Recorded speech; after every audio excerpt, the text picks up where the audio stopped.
कि ख्वाहिशमंद थे कि आज जैसे पिछले ट्रायल्स हुए वैसे ही रात लेट नाइट तक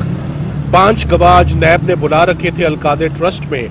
कि आज वो पांचों के पांचों गवाह हम एग्जामिन करें, मगर ये ह्यूमनली पॉसिबल नहीं है, ये लीगली पॉसिबल नहीं है। कोर्ट को मुकम्मल इमरान खान साहब की जो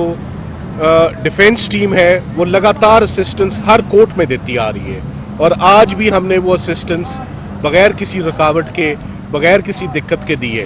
क्योंकि ये भी देखा गया है कि किसी एक दिन की भी अगर किसी जेन्युइन वजह से कोई वकील नहीं आ पाता तो उसको फौरन रास्ते से हटाकर उसकी जगह एक पैटर्न और एक ट्रेंड सेट हो गया है किसी और वकील को डिफेंस काउंसिल को अपॉइंट कर देना। मैं आपको साथ ही साथ ये भी बताता चलूं कि इमरान खान साहब की अपील्स जो हैं इस्लामाबाद हाई कोर्ट में इस वक्त सब अपील्स उनकी निकल चुकी हैं